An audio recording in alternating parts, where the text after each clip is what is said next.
Hello student, एक बार फिर से स्वागत है आप सभी का। आज का हमारा टॉपिक है राइबोसोम्स। ये सेल ऑर्गेनेल्स है। आज इस वीडियो के माध्यम से हम राइबोसोम्स के स्ट्रक्चर्स और फंक्शन का अध्ययन करेंगे। Claude in 1941 first observe the ribosomes.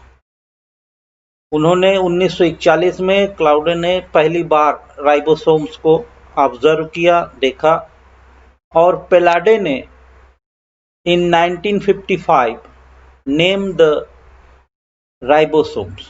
तो राइबोसोम्स का नामकरण पेलाडे ने 1955 में किया। और राइबोसोम्स जो है सभी जीवित कोशिकाओं में पाए जाते हैं जो प्रोटीन को आकार प्रदान करते हैं। Ribosomes are ribonucleoprotein particle found in almost all cells. सभी सेल्स में पाए जाते हैं और राइबोन्यूक्लियोप्रोटीन्स होते हैं जो कि प्रोटीन को एक निश्चित आकार देने का कार्य करते हैं। ये माइटोकॉन्ड्रिया और क्लोरोप्लास्ट जैसे सेल ऑर्गेनेल्स होते हैं, उनके अंदर भी ये मौजूद रहते हैं ribosomes. They are found in the cytoplasm और attached to the endoplasmic reticulum.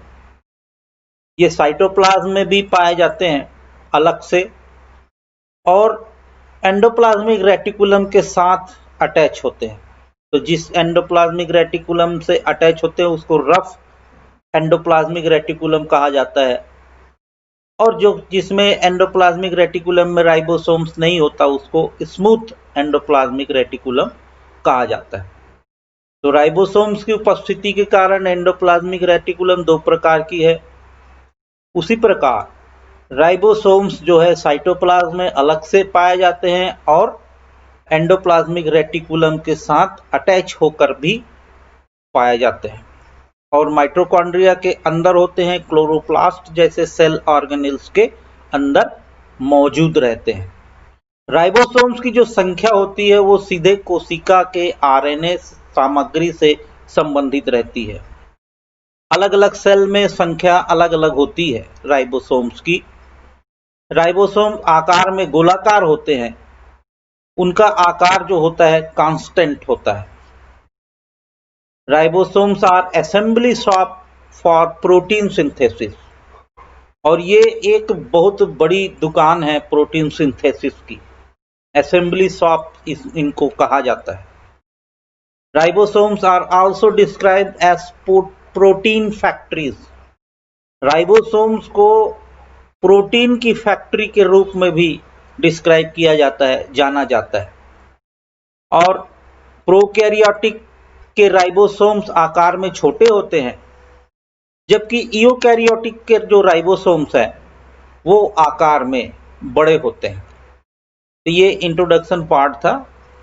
Then हम लेते हैं राइबोसोम्स के structures. Each ribosomes consist of two sub unit, namely a large sub unit and a small sub unit. जो slot है ribosomes का, यहां पर आप देखेंगे डायग्राम में, ये है स्लॉट। इस स्लॉट में each ribosomes consist of two sub unit, जिसमें एक लार्ज सब यूनिट और दूसरा small sub unit. This one is large sub unit और this one is small sub unit. एक बड़ा सब यूनिट होता है और दूसरा छोटा सब यूनिट होता है। जो सब यूनिट्स हैं साइटोप्लाज्म में अलग अलग होते हैं। ये दोनों, ये लार्ज सब यूनिट और स्मॉल सब यूनिट साइटोप्लाज्म में अलग अलग होते हैं। केवल प्रोटीन सिंथेसिस के समय राइबोसोम्स बनाने के लिए एक साथ जुड़ते हैं। तो राइबोसोम्स के जो दो सब यूनिट्स हैं साइटोप्लाज्म में अलग अलग होते हैं, लेकिन ये कब जुड़ते हैं यहां से?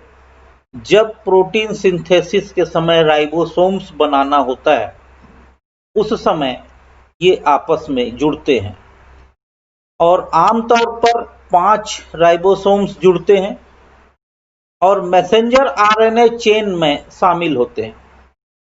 इस प्रक्रिया को पॉलीराइबोस या पॉलीसोम कहा जाता है, अर्थात 5 राइबोसोम्स जुड़ते हैं और मैसेंजर आरएनए चेन में शामिल होते हैं। इस प्रक्रिया को पॉलीराइबोस या पॉलीसोम्स कहा जाता है। जो राइबोसोम्स के 2 यूनिट हैं, उनमें और क्या क्या दिखाई देता है आगे देखते हैं। The large sub unit has 2 slot, P sites and A sites. ये जो लार्ज सब यूनिट है, इसके 2 स्लॉट्स पाए जाते हैं। ये पी साइट्स है और ए साइट्स है, इनको कहा जाता है slots. The P site carried a transfer RNA containing polypeptide chain. ये जो P साइट्स है, ये ट्रांसवर्स आरएनए को कैरी करता है, जो कि पॉलीपेप्टाइड चेन होता है। The A site carried a transfer RNA containing activated amino acids. जो A साइट्स है, ये जो A साइट्स है, ये भी ट्रांसफर्ड आरएनए को कैरी करता है, लेकिन इसमें एक्टिवेटेड एमिनो एसिड्स उपस्थित होता है। The small sub unit hold the messenger RNA during protein synthesis. और ये जो स्मॉल सब यूनिट है, ये मैसेंजर आरएनए को होल्ड करता है प्रोटीन सिंथेसिस के समय। The types of ribosomes, they are 2 types. अब अपन लेते हैं राइबोसोम्स के प्रकार, जो कि 2 प्रकार के होते हैं। राइबोसोम्स फर्स्ट है 70S राइबोसोम्स। राइबोसोम्स 2 प्रकार के कैसे हम डिफाइन कर सकते हैं? According to their size and sedimentation coefficient के आधार पर राइबोसोम्स को 2 भागों में डिवाइड किया गया है। फर्स्ट है 70S ribosomes found in prokaryotic cells. Second है 80S ribosomes found in eukaryotic cells. तो यहां पर राइबोसोम्स जो टाइप्स है, वो अकॉर्डिंग टू देयर साइज, उनके आकार और सेडिमेंटेशन कोफिशिएंट के आधार पर 2 प्रकार का है, जिसमें पहला लेते हैं 70S राइबोसोम्स। ये प्रोकैरियोटिक सेल्स में पाए जाते हैं, इनका आकार छोटा होता है और इनका जो 70S का सेडिमेंटेशन कोफिशिएंट होता है, ये ट्रांसफर आरएनए व प्रोटीन का बना होता है। 70S राइबोसोम्स, यह 2 सब यूनिट 50S बड़ा वो 30S छोटा का बना होता है। तो 70S राइबोसोम्स में एक बड़ा एक छोटा यूनिट्स पाए जाते हैं। बड़ा वाला जो यूनिट है वो कहलाता है 50S और छोटा वाला जो होता है वो कहलाता है 30S। 50S जो सब यूनिट है, उसमें 30 अलग अलग प्रोटीन्स पाए जाते हैं, जबकि 30S सब यूनिट में 20 प्रोटीन्स पाए जाते हैं। तो ये भाग था 70S राइबोसोम्स। अब लेते हैं 80S राइबोसोम्स। ये पाए जाते हैं यूकैरियोटिक सेल में, इनका आकार बड़ा होता है। यह राइबोसोमल आरएनए और राइबोसोमल प्रोटीन का बना होता है। इसमें 2 सब यूनिट्स होते हैं 60S व 40S। 60S सब यूनिट में 50 डिफरेंट प्रोटीन्स होते हैं, जबकि 40S सब यूनिट में 30 अलग प्रकार के राइबोसोमल प्रोटीन्स होते हैं। तो यहाँ पर जो 80S राइबोसोम्स है उसमें 60S सब यूनिट्स और 40S सब यूनिट्स पाए जाते हैं। 60S सब यूनिट में 50 डिफरेंट प्रोटीन्स पाए जाते हैं और 40S सब यूनिट में 30 डिफरेंट राइबोसोमल प्रोटीन्स प्रेजेंट होते हैं। तो ये था types of ribosomes. Then chemical composition of ribosomes.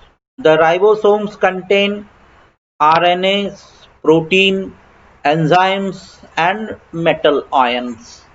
इतने जो हैं ये राइबोसोम्स के रासायनिक संगठन का निर्माण करते हैं। और राइबोसोम्स में मुख्य रूप से RNA व प्रोटीन पाया जाता है, अर्थात राइबोसोम्स RNA और प्रोटीन का बना होता है। जो इसका RNA है वो राइबोसोमल RNA कहलाता है। यूकैरियोटिक में पाया जाता है, 3 फॉर्म्स में ये मिलते हैं, जबकि प्रोकैरियोटिक में 2 फॉर्म्स में राइबोसोमल RNA मिलते हैं। जो इसका प्रोटीन है, राइबोसोम्स का जो प्रोटीन है, ये जो प्रोटीन है इसमें 70S राइबोसोम्स में 50 से 60 प्रोटीन होते हैं, जबकि 80S राइबोसोम्स में 70 से 80 प्रोटीन होते हैं। तो राइबोसोम्स का जो केमिकल कंपोजिशन के जो प्रोटीन्स हैं वो 70S राइबोसोम्स में प्रोटीन जो होते हैं 50 से 60 प्रोटीन होते हैं, जबकि 80S राइबोसोम्स में 70 से 80 प्रोटीन होते हैं। और ये जो प्रोटीन होते हैं ये 2 प्रकार के होते हैं। इसमें पहला होता है कोर प्रोटीन, जिसको CP कहा जाता है, कोर प्रोटीन जिसको हम कहते हैं CP। और दूसरा जो होता है स्प्लिट प्रोटीन, जिसको SP कहा जाता है। इस प्रकार 2 प्रोटीन जो है राइबोसोम्स में उपस्थित होते हैं। इसके बाद आता है एंजाइम्स। तो जो एंजाइम्स होते हैं राइबोसोम्स में, ये प्रोटीन सिंथेसिस में महत्वपूर्ण भूमिका अदा करते हैं, इंपॉर्टेंट रोल अदा करते हैं प्रोटीन सिंथेसिस में एंजाइम्स। और इनके 3 ग्रुप्स होते हैं। और ये जो होते हैं एंजाइम्स प्रोटीन सिंथेसिस में एक्टिवली भाग लेते हैं, बहुत ही इंपॉर्टेंट पार्ट है राइबोसोम्स के लिए। इनिटिएशन फैक्टर 3 ग्रुप में, पहला ग्रुप है इनिटिएशन फैक्टर, दूसरा है इलोगेशन फैक्टर और तीसरा है टर्मिनेशन फैक्टर। तो ये 3 ग्रुप्स एंजाइम्स के उपस्थित होते हैं। और उसके बाद ये है मेटल आयन। राइबोसोम्स का केमिकल कंपोजिशन में मेटल आयन भी उपस्थित होते हैं। इनमें कई मेटल आयन उपस्थित होते हैं, जैसे मैग्नीशियम, कैल्शियम, आयरन इत्यादि मेटल आयंस यहां उपस्थित होते हैं राइबोसोम्स में। देन लेते हैं फंक्शन ऑफ राइबोसोम्स। इसका इंपॉर्टेंट फंक्शन है प्रोटीन सिंथेसिस। यह जो प्रोटीन सिंथेसिस में भाग लेता है, प्रोटीन को आकार प्रदान करता है, इसलिए इसे प्रोटीन फैक्ट्रीज कहा जाता है राइबोसोम्स को। और ये दूसरा जो इसका इंपॉर्टेंट कार्य है वो है प्रोटेक्शन, सुरक्षा प्रदान करना। राइबोसोम के माध्यम से गुजरने वाले मैसेंजर RNA को न्यूक्लियस से बनाया जाता है। और इसके अलावा इसी तरह नया जो संश्लेषित पॉलीपेप्टाइड श्रृंखला प्रोटीएज से सुरक्षित रहता है। तो इस प्रकार ये सुरक्षा का भी कार्य करता है, प्रोटेक्शन का कार्य करता है। तो राइबोसोम्स के माध्यम से जो गुजरता है, गुजरने वाले जो मैसेंजर RNA को न्यूक्लियस से सुरक्षा प्रदान होती है। और जो नए संश्लेषित पॉलीपेप्टाइड श्रृंखला बनती है वो प्रोटीएज से सुरक्षित रहती है। तो इस प्रकार ये प्रोटेक्शन में मदद करते हैं। तो आज हमने इस प्रेजेंटेशन के माध्यम से सेल ऑर्गेनेल्स राइबोसोम्स का अध्ययन किया। Thanks for watching. Thank you.